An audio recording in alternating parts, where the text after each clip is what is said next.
guys, today we have a real treat for you, some epic gameplay.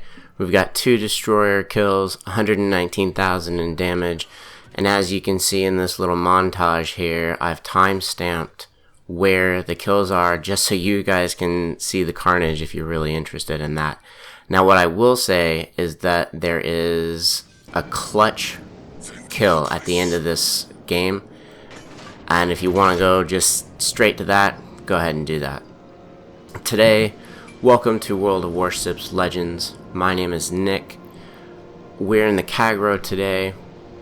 In this video, what I want to do is just kind of take an opportunity to share with you what goes through my mind as I'm playing the game. There are going to be some downtime in the game, so bear with me as I try to fill in the gaps with healthy banter.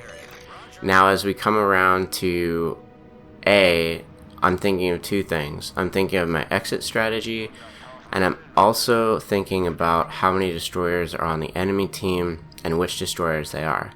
So I'm looking here mainly to see if there's German destroyers, and there aren't. If you've played against high-tiered German destroyers, you know that they have detection through smoke, and they make your life hell at times. The Colorado, I spot him right off the bat. There's also going to be a Jean Bart who will pop up momentarily. Obviously the Colorado is being engaged. I'm going to pop smoke here in a second, mainly so that the battleships who are firing on the Colorado have a little bit of support. However, looking at the mini-map now, I don't know that I was really close enough to have the masking effect I really wanted to.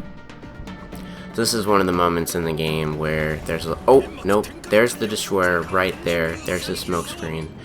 And you guys notice here that I'm playing with my speed just a little bit.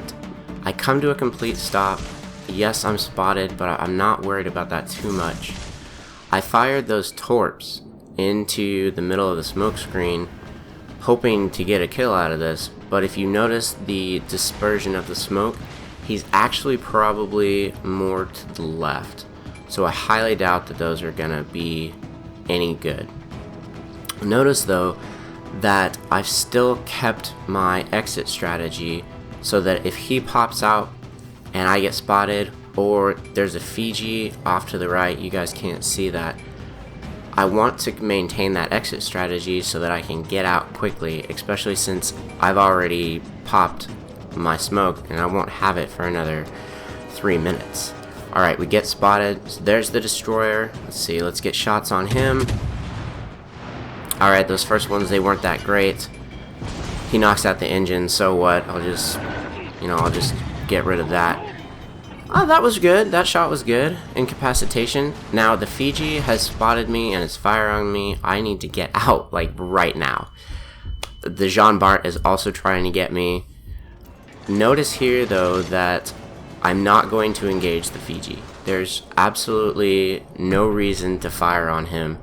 I see people do this sometimes. They'll try to engage the cruiser from a distance. Guys, that cruiser, his guns are meant to basically annihilate you guys. So don't do that. Now this is one of those moments, like I said, where there's not a whole lot of action going on. But my thought process is that I need to come back around and support the battleships that are here, because I don't really know where that destroyer went. As a destroyer player, if I'm him, I'm probably going to come back into the cap, especially since there's not a whole lot of capping actually happening.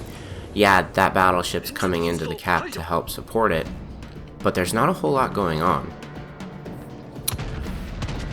So as we get into the cap here, I'm gonna turn to the left, and it kind of puts me in a rough spot because you'll see I'm in the middle. Oh, there's torps, probably from the Fiji, so we'll slow down here.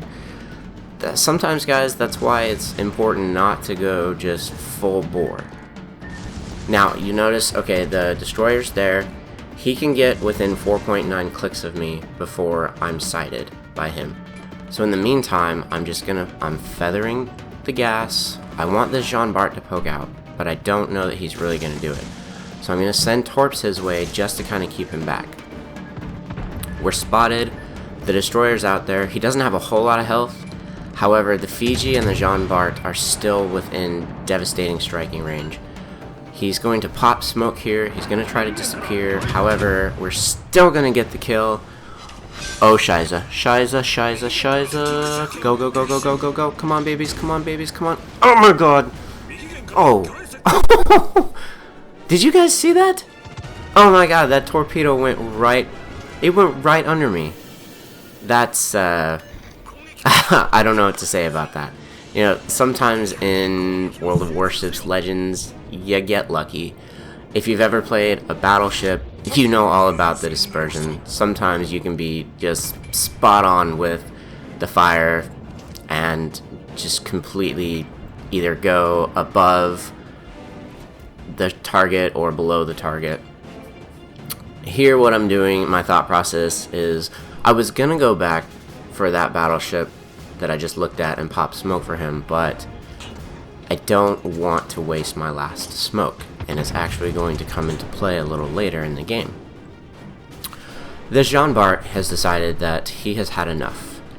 Also, with that destroyer kill, they know I'm here, and I guarantee you that he doesn't want to get torped.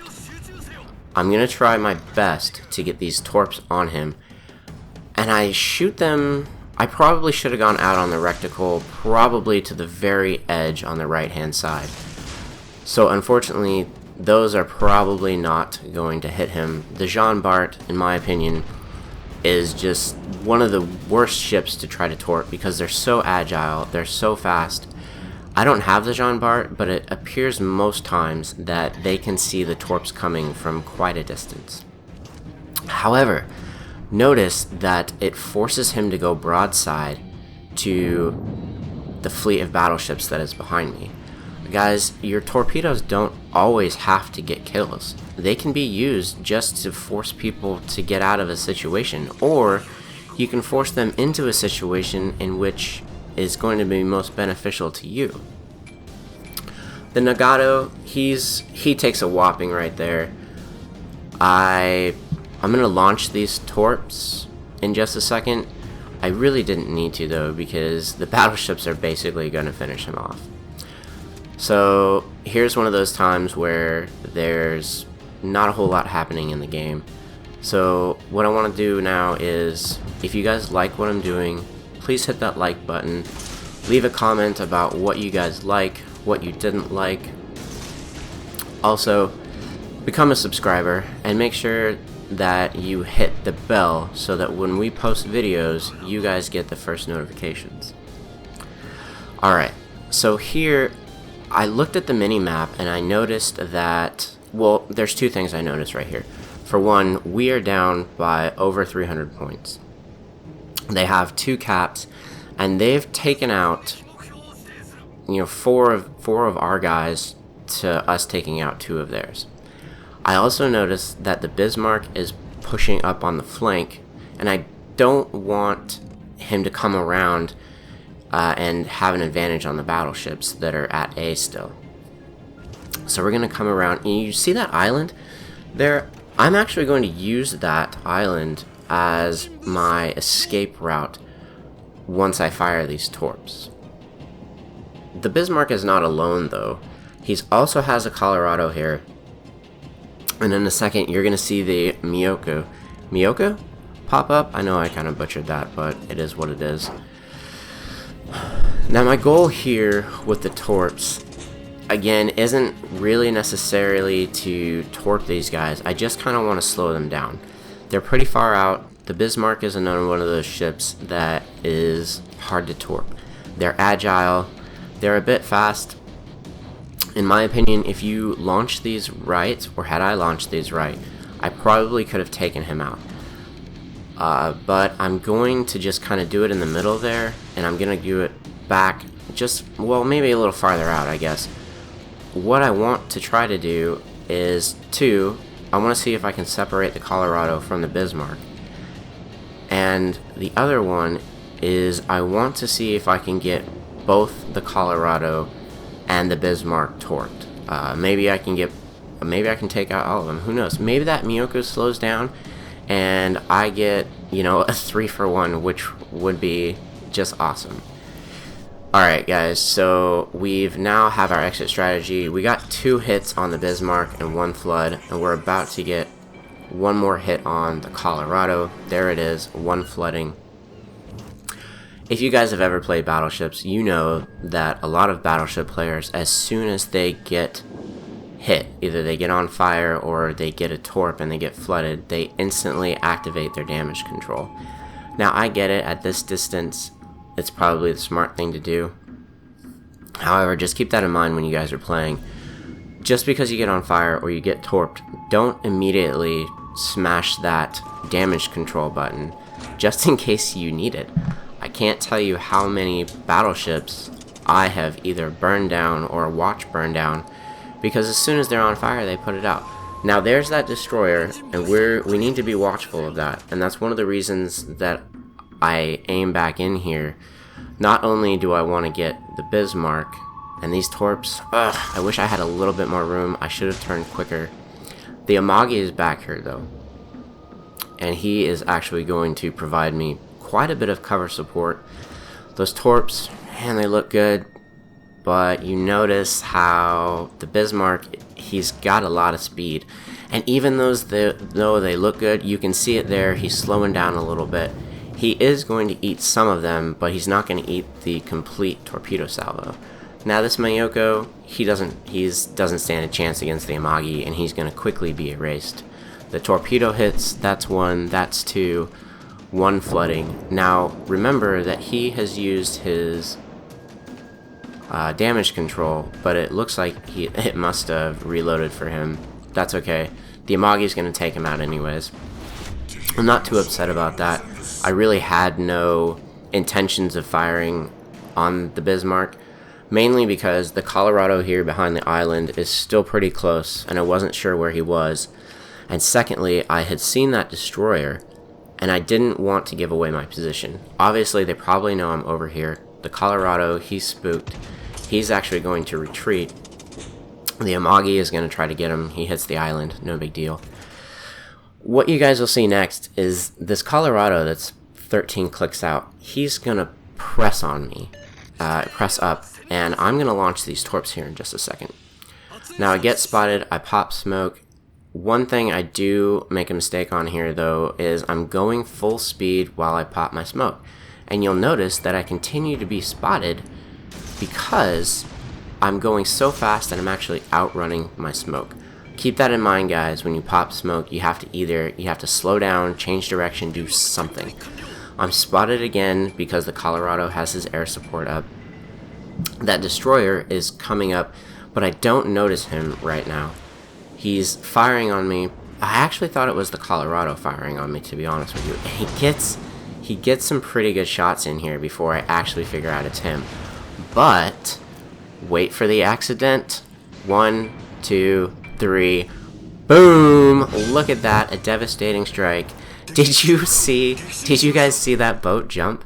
That was awesome. I love the fact that the boat lurched right there. So now with that, we have 91,000 damage, which in my opinion is pretty good for a ship who only has almost 12,000 hit points. We're gonna come around here, and both Colorados are basically in retreat. They take out one of our last few battleships, unfortunately, which really puts this game out of reach. Or so it looks like. The torps are about to go out though, and I'm looking to try to put the torps behind the Colorado, who's 8 clicks out. He's backing up. Now, I want to make sure that he can't back up and turn so dramatically that he's able to avoid them, and that's why I shot that second one in a bit more. I want to burn this Colorado down, but I probably shouldn't have fired on him because how close they are in winning, and you're gonna see it here. I'm about to get erased. I'm gonna get this shot off. I get erased by the Colorado in the distance. There is, I think, there's 17 seconds left. Now, I want to see where these torps come into play. Notice, though, that he's, okay, let's see here. He's going to eat, how many is he going to eat? There's 4 seconds, there's 3 seconds, there's a hit, there's another hit, and we get the win. Guys, did you see that? We got the win with 1 second left. Actually, I'm not even sure if there was any time left.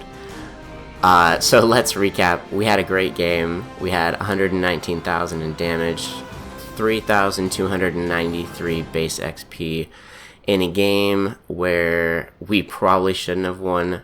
We ended up coming out on top. Guys, again, I can't thank you enough for watching the video. If you like what I'm doing, hit the like button, leave a comment on what you want to see next, hit the subscribe button, make sure you hit that bell, and we will see you guys in the next video.